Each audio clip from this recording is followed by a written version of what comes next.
کدی زړه وي د کعبې د جوړولو کدی زړه وي د کعبې د جوړولو د بې وسه انسان زړه جوړ که کعبه ده.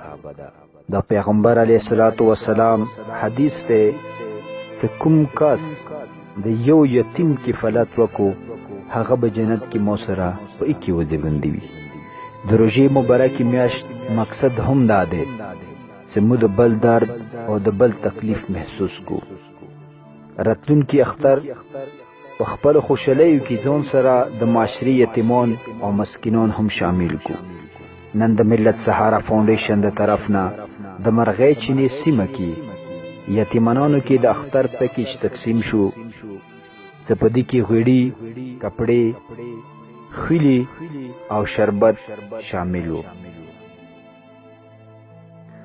یقینا په دې مکه چې داغه مشمونو په شند باندې کومه خندا وه او داغه په مخونو کومه خوشحالي وه هغه د لیدو قابله وه. چینې یو ورکوټي کلي کې کوم کې چې موږ ته 40 نه زیات ماشومان میلو شو، داسې به زموږ په علاقې کې په زرګونو یتیمانان وي کومو ته څه اوسه پورې زموږ رسۍ هم نه دی شوي. راځئ چې هغه ماشومان هم ځان سره شامل کو او خپل خوشحالي حقیقي خوشحالي جوړی کو. د خپل بچو سره سره د هغو بچو فکر هم وکړو کوم بچي چې بې اثرې دي. راځئ چې د یوې ژوندۍ معاشري ثبوت پیش کو او هر یو یتیم ته چې دی ځان ورسوو.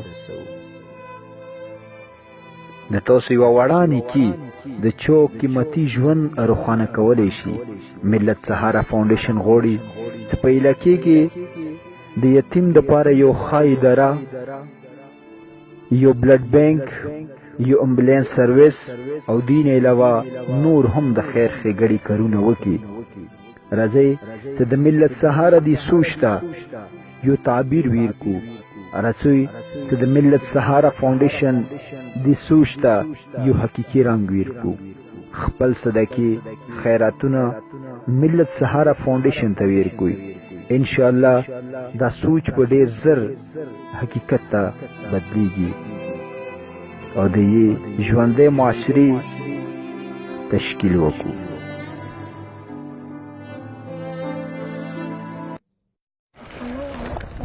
السلام علیکم زما ګرانو پښتنو مسلمانانو ورونو. ملت سهارا فاونډیشن د خپل علاقې د یتیمانو حوالې سره نن مرغۍ چینې علاقې ته مو راغلي.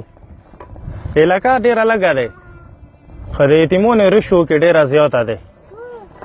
ابدي ډېره لږه دی خو د مو علاقې کې مو ته یتیمان ډېر زیات نظر ته رسي او دا هغه یتیمان دي چې دا د نورو علاقو یتیمانو نه مختلف دي. دا هغه یتیمان دي چې دا تربیات نه لري.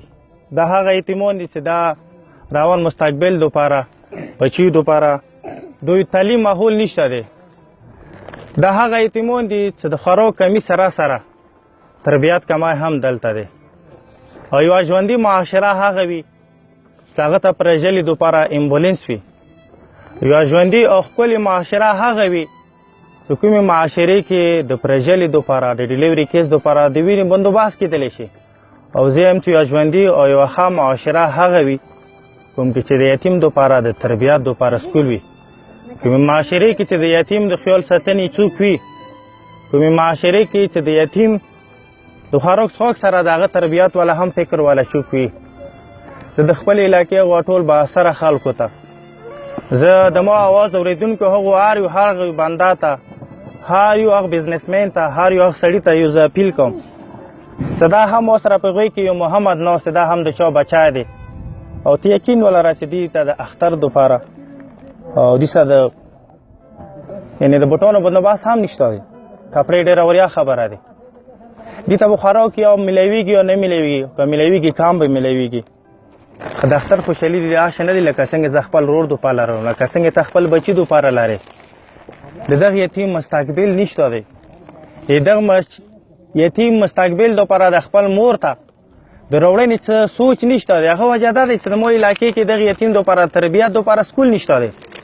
او ملت سهارا فاونډیشن یو سوچ لري، یو پیغام لري د هغو خلکو دپاره تر څو په خپل علاقې کې یو د یتیمانو دپاره یو سکول جوړ کړو چې په هغه کې مو د یتیم دپاره د رهایش بندوبست کولی شو چې هغه کې مو یتیم ته یو ښه تربیات ورکولی شو چې هغه کې مو یتیم د یوې مور دپاره د یو ښه یتیم د لوی کونې یو بندوبست لرلی شو هغه یتیم چې هغه معاشرې کې د چا دپاره بیا تکلیف نه وي هغه یتیم چې هغه د معاشرې دپاره بوج نه وي یو داسې یتیم جوړول غواړو چې هغه د معاشرې دپاره یو د فخر خبره وي یو د خوشحالي خبره وي یتیم هم د ما معاشرې کې افسر جوړېدلی شي یتیم هم د ما معاشرې کې استاد جوړېدلی شي یتیم هم د ما معاشرې کې ښه سړی جوړېدلی شي هر کله چې کله دو دپاره موږ هم یو سوچ ولرو زه ټولو هغو خلکو ته یو اپیل لرم نن څه ما سره چارچاپېره څورې دا یتیمان اوسي یقین ولره ډېر معمولي شی مو راوړی خیدو په مخ باندې څه ما ته کومه خوشحالي محسوسېږي نو زه غواړم چې زه خپله کپړه ځان ته ولکم زه په دغه یتیم کې وکړم ما خپله هم دا